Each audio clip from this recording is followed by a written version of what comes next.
एहतशाम साहब, अब जिन नकाइस की बात कर रहे हैं डॉक्टर साहब, जो वो कह रहे हैं कि मे बी इस तरह का एक सिनेरियो हो सकता है कि 26वीं आईनी तरमीम में जो नकाइस सामने आ रहे हैं उसको देखते हुए 27वीं आईनी तरमीम में ठीक है जाए। बैरिस्टर अकील साहब जो कि PMLN को रिप्रेजेंट करें, वो भी एक प्रोग्राम में ये कह रहे थे कि कुछ नकाइस रह गए हैं जिनको 27वीं आईनी तरमीम में दुरुस्त करके वो पेश किया जाएगा। ये मसला सिर्फ यहाँ तक है या फिर कामरान मुर्तज़ा साहब जो UIFA के, वो ये कह रहे हैं कि जिन चीज़ों पर हम नहीं मान रहे थे 26वीं आईनी तरमीम को लेके, अब वो 27वीं आईनी तरमीम में आ रही है, इसलिए रेजिस्टेंस आ रही है मौलाना साहब की इस बार?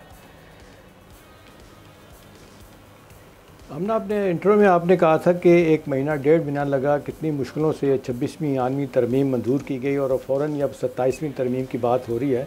तो मुझे मुनीर न्याजी का वो शेर याद आ रहा है कि एक और दरिया का सामना था मुनीर मुझको, मैं दरिया के पार उतरा तो मैंने देखा।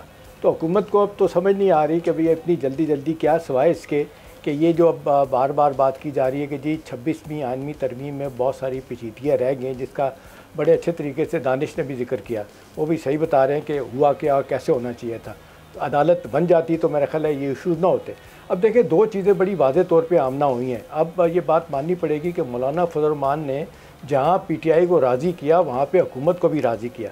अब देखें ना, ये बात तो माननी पड़ेगी कि PTI का और मौलाना का मसवदा जो है ना, उसको ही माना गया, उसके मुताबिक ये सब कुछ किया गया। ये अलग बात है कि मौलाना साहब आज भी शिकायत कर रहे हैं कि वो आपने वोट क्यों नहीं डाला। वो कहते हैं अगर वोट किया होता तो शायद ये आईनी तरमीम ना होती। वोट तो वैसे उन्होंने खुद भी डाला है। अब वो लोगों को कह रहे हैं कि जी जिस तरीके से असद कैसर मिलने की बात कर रहे हैं, वो कहते हैं कि आप जिम्मेदार आदमी मेरे सामने ला के बिठाइएगा, मैं आपसे बात करूँगा।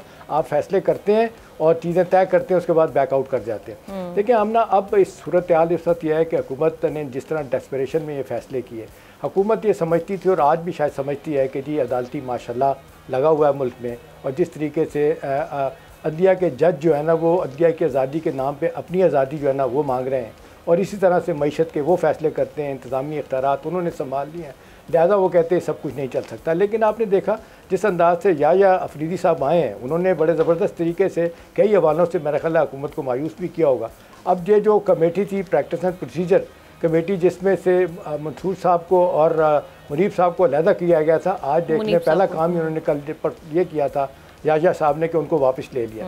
अब मेरी इत्तला ये खबर ये है कि हमना के कल एक प्राइवेट मेंबर में ये हुकूमत की तरफ से 2 बंदे, बैरिस्टर अकील या दानियाल चौधरी, एक बिल पेश करेंगे जिसमें वो ये जजों की तादाद जो है ना वो प्रैक्टिस एंड प्रोसीजर कमेटी में 3 से 5 करने की बात करेंगे, जिसमें जमाल बंदुखेल और अपने अमीन अहमद ख़ान को शामिल करने की बात। अगेन यहाँ पे भी फियर फैक्टर है कि पता नहीं क्या फ़ैसले करेंगे, क्या होगा। आज फुल कोर्ट जो हुआ उसमें कहा जाता है कि जी बहुत सारी बातें की गई और गिले शिकवे भी हो, और 2 दिसंबर को दोबारा परफॉर्मेंस पे बात होगी जजों की। अभी सूरत हाल हमना इस वक्त यह है कि हुकूमत ये कर तो रही है, लेकिन जितनी जल्दबाजी में किया गया या जो भी कहें, जिस तरीके से मौलाना साहब से इनसे बातें मनवा दी। अब 2 चीज़ें जिक्र तो हो गए, एक का जिक्र तो अभी दानिश भी कर रहे थे कि ये जो चाह रहे थे कि मिलिट्री कोर्ट्स का मामला, मिलिट्री कोर्ट्स तो हमना ये आनी है, ये फोरग्राउंड कंक्लूजन है कि इसको लेके आएंगे, इसके बाद बात बनेगी नहीं। और दूसरा, ये जो जजों की रोटेशन के बारे में बात थी हाई कोर्ट्स के, जिसको मौलाना फजल रहमान साहब ने रजिस्ट किया था, ये दोनों चीज़ें नहीं होनी दी थी कि, और अंदर से तलात आ रही है कि मौलाना साहब ने कहा था यार फॉर द टाइम बीइंग ये कर लें दें, मुझे ऑन बोर्ड लेने दें PTI को, उसके बाद ये चीज़ें हो जाएंगी। अब ये रह गई हैं चीज़ें दोनों, अब ये दोनों रह गई हैं तो इनको लग रहा है कि जी बहुत सारा मसला जो हल होना चाहिए तो नहीं हुआ, प्रैक्टिस एंड प्रोसीजर, उसके बाद फिर ये आगे मामलात कैसे चलेंगे, इसको देखने के लिए हुकूमत जो है ना वो बहुत कुछ करना चाहती है। अब फजल रहमान साहब का जो रोल है वो तो मैं देख रहा हूँ दोनों तरफ खेल रहे हैं।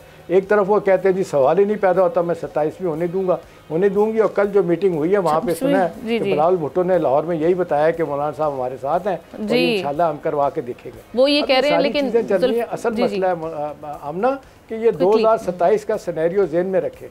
अभी अगले इलेक्शन में बहुत सारी उम्मीदें बिलावल को भी दिखाई जा रही हैं, और जिस बिल्कुल ऐसे ही, इसलिए वो हमें काफ़ी एक्टिव दिखाई दिया ना बनाए इन मशकों में, जो सबको मनाने में सब। वो और दूसरा फजल रहमान साहब भी चाहते हैं कि अगले सेटअप में जो कुछ भी होना है वो उनका हिस्सा ज़रूर होना चाहिए।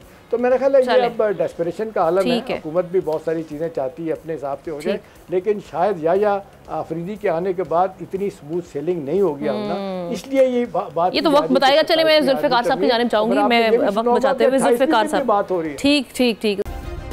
सब्सक्राइब करें और बेल दबाएं ताकि कोई खबर रह न जाए।